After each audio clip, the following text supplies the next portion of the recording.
Breaking news సహస్ర murder case కీలక మలుపు తిరిగింది. పోలీసుల అదుపులో నలుగురు అనుమానితులు ఉన్నట్టుగా తెలుస్తుంది. వాళ్ళే హత్య చేసి ఉంటారనే అనుమానాలు వ్యక్తం చేస్తున్నారు.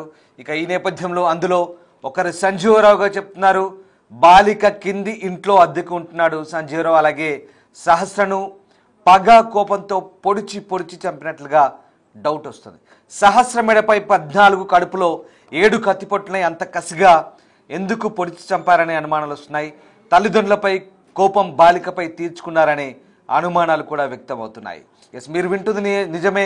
సహస్రపై దాదాపు మెడపై 14 కత్తిపోట్లు, కడుపులో 7 కత్తిపోట్లు. ఒక మైనర్ బాలికపై అంత కిరాతకంగా కత్తిపోట్లు పొడిచి పొడిచి పొడిచి చంపారు. ఇది మరీ దారుణం. హైదరాబాద్ నడిబొడ్డున పట్టపగలే ఒక 12 ఏళ్ల బాలికపై ఇంతటి దారుణానికి ఒడిగట్టిన ఆ దుర్మార్గుల్ని ఏమనాలి, ఎలాంటి శిక్ష వేయాలి? ఒకసారి కామెంట్ చేయండి. దానికంటే ముందు సహస్రపై ఎందుకు ఇంతటి దురాగతానికి పాల్పడ్డారు? ఎందుకు ఇంత కసిగా ఆ మైనర్ బాలికని పొడిచి పొడిచి చంపారు?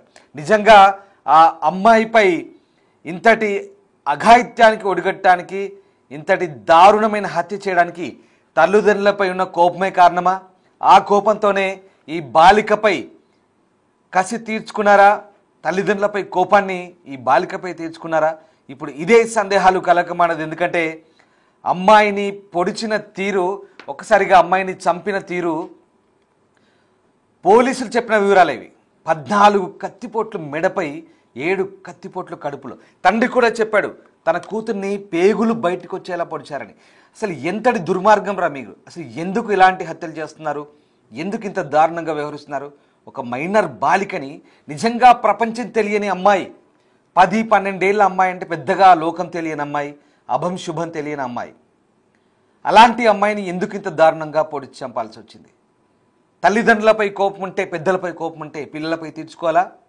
ఒక్కొక్క పోటు పొడుస్తుంటే అమ్మాయి అర్తనాదాలు, ఆ కేకలు అయ్యో పాపం అనిపించలేదా? నిజంగా ఆ కత్తిపోట్లకు, కత్తి ఘాట్లకు గురవుతుంటే అమ్మాయి ఎంతలా విలవిల్లాడిందో కదా. అంతటి దారుణమైన హత్య ఇది. ఎస్, కూకట్పల్లిలో జరిగిన ఈ దారుణ హత్యకు సంబంధించి పోలీసులు ఇప్పుడు పూర్తి స్థాయి లోతైన దర్యాప్తు చేస్తున్నారు. ముందుగా ఆ ఇంట్లో ఉన్న ఒక అనుమానితుని, అదే ఇంట్లో అద్దెకుంటున్న ఒక అనుమానితుని అదుపులోకి తీసుకున్నారు. ప్రస్తుతం కేవలం అనుమానితుడిగానే అతన్ని పరిగణిస్తున్నారు. అతన్ని క్రాస్ చెక్ చేస్తున్నారు. ఇక ఇంటి ఓనరు లేడు. ఇంటి ఓనరు ఇంట్లో వాళ్ళని ఏదో బయటకు తీసుకెళ్లాడు, ఆసుపత్రి పని మీద ఎక్కడికో బయటకు వెళ్ళాడు. మరి పోలీస్ జాగిలాలు కూడా వచ్చి కొంత దూరం అక్కడక్కడే వెళ్ళి తిరిగాయి. సరిగ్గా సంజయ్ అనే వ్యక్తి, సంజీవరావు అలియా సంజయ్ అనే వ్యక్తి ఆ ప్రాంతంలోని పోలీసులు ఉన్నప్పుడు అక్కడక్కడే తిరుగాడుతున్నట్టుగా కొన్ని కథనాలు కూడా వస్తున్నాయి.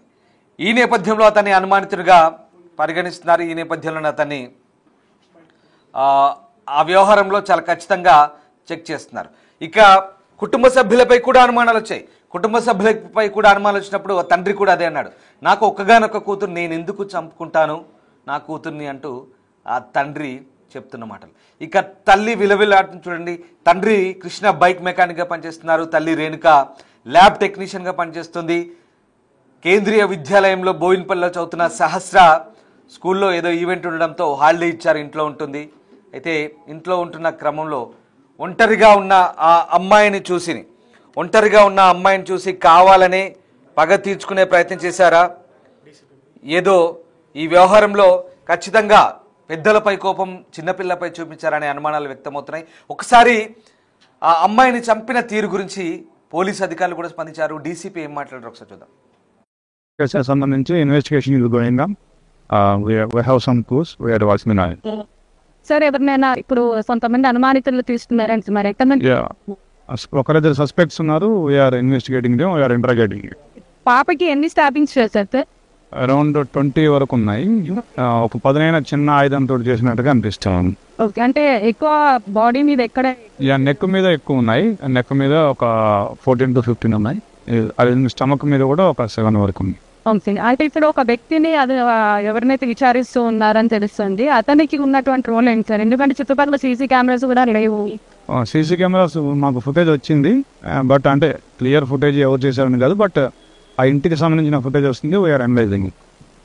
ప్రాథమికంగా ఎన్ని సస్పెక్ట్స్ యా ఉన్నారు లెట్యం ఎన్ని టీమ్స్ పనిచేస్తున్నారు దీనికి సంబంధించి ఒక 5 టీములు పనిచేస్తారు. పాప బేబీ క్రిమేషన్ అంతా అయిపోయిందా సార్? అది అంటే అక్కడ తెలుసుకుంటుంది ఇంకా తెలియదు నాకు.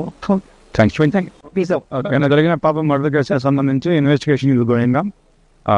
we have some clues we are watching now. Sir ఎవరినైనా ఇప్పుడు కొంతమంది అనుమానితులు తీసుకున్నారంటే మరి ఎక్కడ నుంచి ఒకరిద్దరు సస్పెక్ట్స్ ఉన్నారు. We are investigating them, we are interrogating. పాపకి ఎన్ని స్టాబింగ్స్ చేశారు సార్? అరౌండ్ 20 వరకు ఉన్నాయి. ఒక 10 చిన్న ఆయుధంతో చేసినట్టుగా అనిపిస్తాను. ఓకే, అంటే ఎక్కువ బాడీ మీద ఎక్కడ? నెక్ మీద ఎక్కువ ఉన్నాయి. నెక్ మీద ఒక 14 to 15 ఉన్నాయి. అది స్టమక్ మీద కూడా ఒక 7 వరకు ఉంది.